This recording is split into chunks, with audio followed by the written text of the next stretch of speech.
Welcome, dear students. In previous lecture, we have discussed about the cell splitting, types of cell splitting, means the techniques of splittings, necessity of cell splitting we have seen, concept of cell splitting we have discussed. Now, related with this, in this lecture, we will discuss about the what is cell sectoring, concept of cell sectoring, the definitions, necessity of cell sectoring. Basically, cell splitting and this cell sectoring related with the improving coverage and the capacity of mobile communications. As we know, the demand for wireless services increases, the number of channels assigned to a cell eventually becomes sufficient to support the required number of users.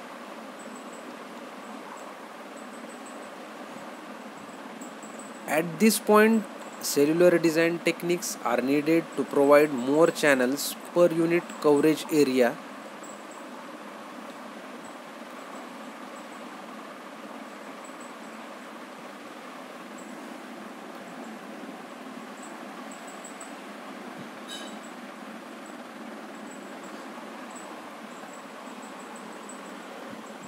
In the sectoring, there is use directional antennas instead of omnidirectional antenna.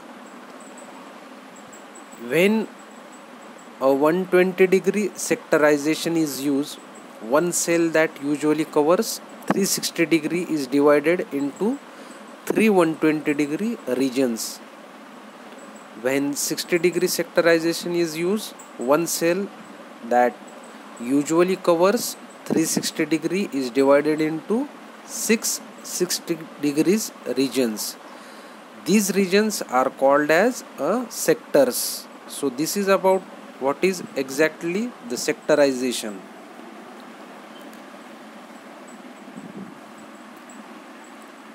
The concept of cell sectoring,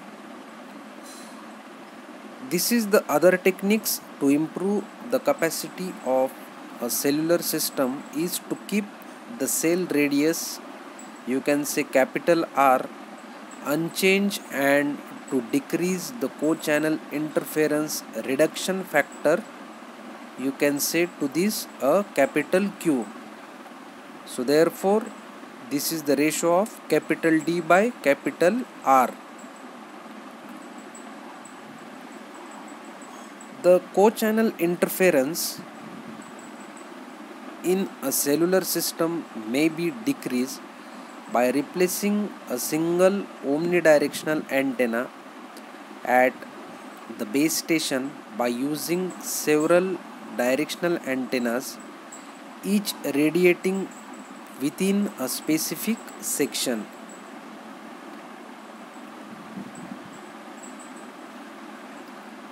By using directional antenna, a given cell will receive interference and transmit with only a fraction of the available co-channel cells. In sectoring, the cell radius, the capital R, is kept constant and the co-channel reuse ratio capital D by capital R is decreased. This increases the signal to interference ratio so that the cluster size N can be reduced. These are two types of sectoring, namely number one is 60-degree sectoring and number two is 120-degree sectoring. In sectoring 120-degree, a cell is broken into three 120-degree sectors, whereas in 60-degree sectoring, a cell is divided into six 60-degree sectors.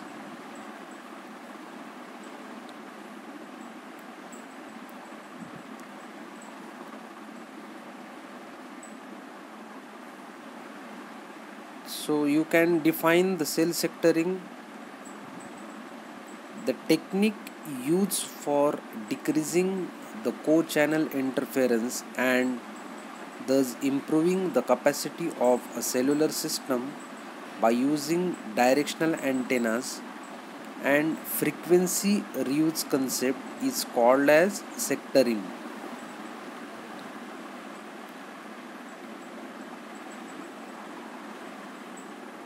Again, listen carefully.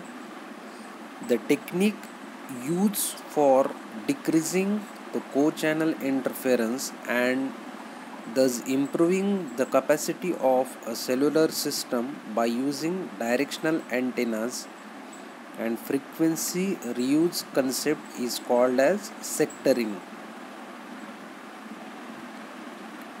Sectoring means doing partitions,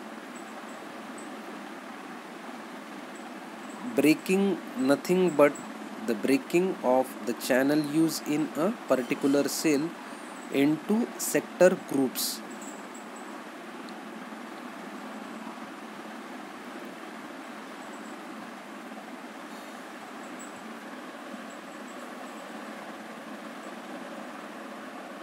With the example,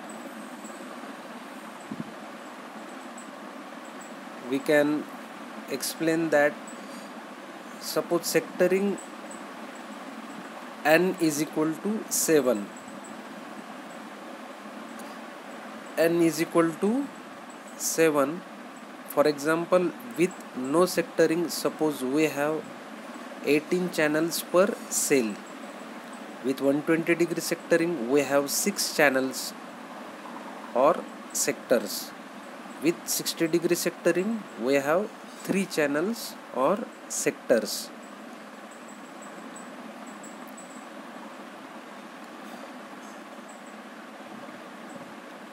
Here can support the same number of users per cell. In the next section, we will consider better definition of capacity. From such view on capacity, sectoring will give a smaller capacity. Why is this better? So 60-degree sectoring, let us discuss about this. Out of 6 co-channel cells in the first area, only one of them interfere with the center cells. If omnidirectional antennas were used at each base station, all 6 co-channel cells would interfere the center cell.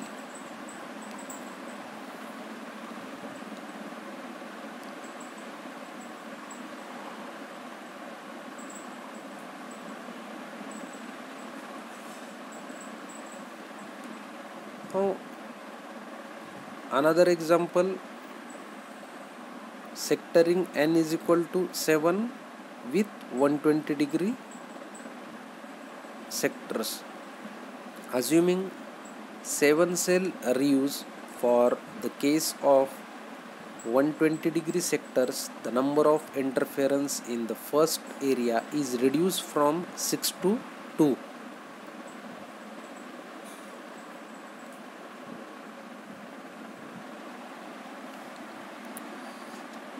Now let us discuss about the necessity of this cell sectoring technique. The main objective of a cellular mobile phone system is to improve the utilization of spectrum efficiency and hence the capacity of a cellular system. When the call traffic density in certain areas starts to increase, and the frequency channel in each cell cannot provide enough mobile cells to increase the capacity of the cellular system. Also, the cellular system differs from the co-channel interference. Therefore, there is a necessity of sectoring to increase the system capacity and to reduce the co-channel interference by using the directional antennas. Here, the sectoring increases the capital S by capital I ratio so that the cluster size may be reduced.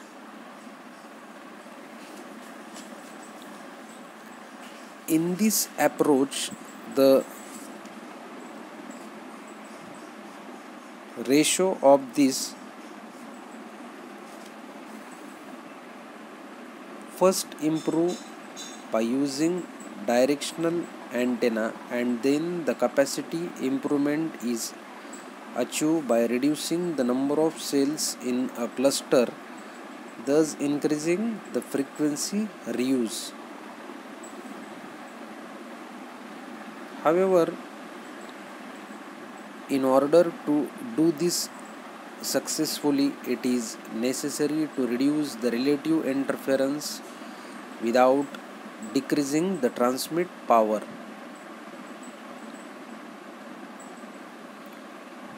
The factor by which the co-channel interference is reduced depends on the amount of sectoring used.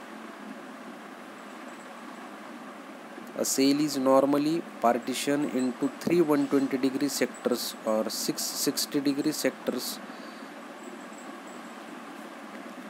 When the cell is sectoring is employed, the channel used in a particular cell are broken down into sector groups and are used only within a particular sector.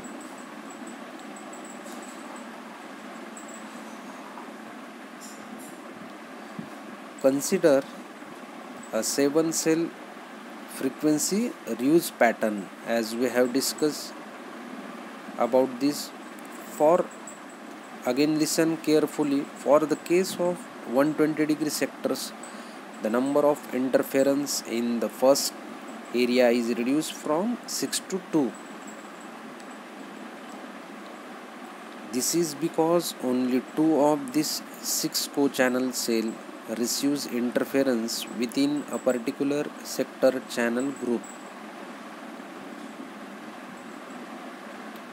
Out of these 6 co-channel cells, only 2 cells have sector with antenna pattern which radiate into the center cells,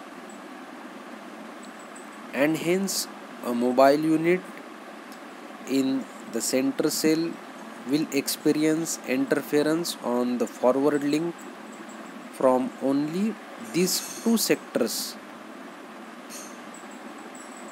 The resulting of this S by I ratio for this case is 24.2 dB, which shows a significant improvement over the omnidirectional case, where the worst case S by I ratio was to be 17 dB.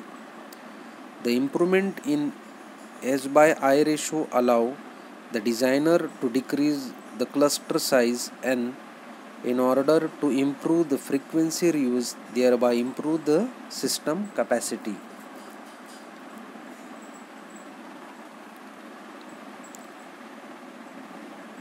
Thus, the sectoring reduces the interference, which amounts to an increase in capacity of the system.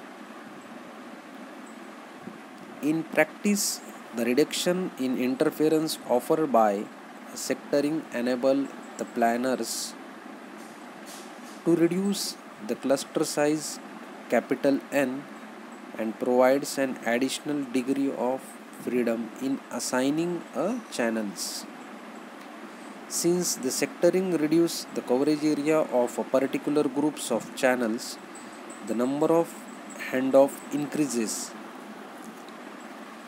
The sectorization is used in modern base stations. The handoff is not a problem of major concerns. The sectoring decreases the trunking efficiency and increases the load on the switching and control link element of the mobile system.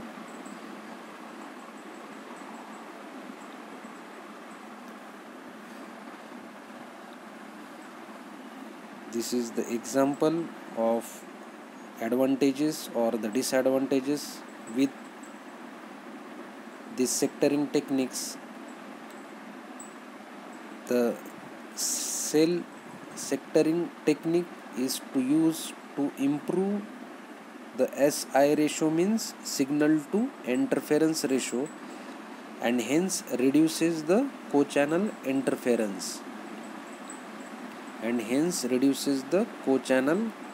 interference. It also increases the system capacity by using this technique. Another advantage is it improves the frequency reuse. Next advantage, it reduces interference, which increases the capacity. It also enables to reduce the cluster size and provides an additional freedom assigning channels.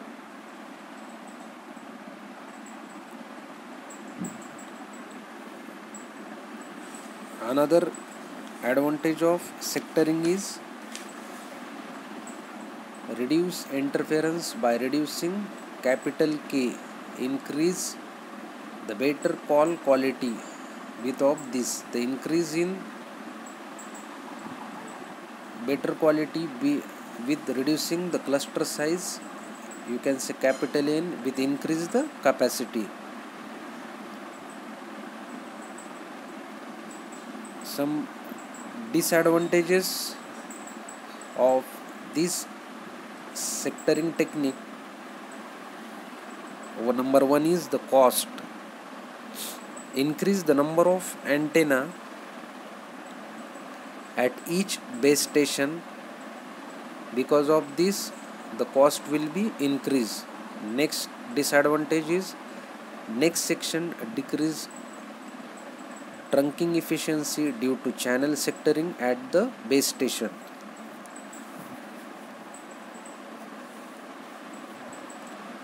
The available channels in the cell must be subdivided and dedicated to a specific antenna. So these are the some disadvantage. Another disadvantage, it needs the use of large number of directional antenna of each base station. Also, it reduces the coverage area of the cellular system and hence increase the number of handoffs. So these are the some disadvantages in front of you. These are the some limitations. Increase the number of antenna at each base station. Also, this limitation point already we have discussed in disadvantages. Decreases in trunk efficiency, loss of traffic. Since sectoring reduces the coverage area of a particular group of channel, the number of handoff increases as well. So these are the some limitations and disadvantages points related with the sectoring technique.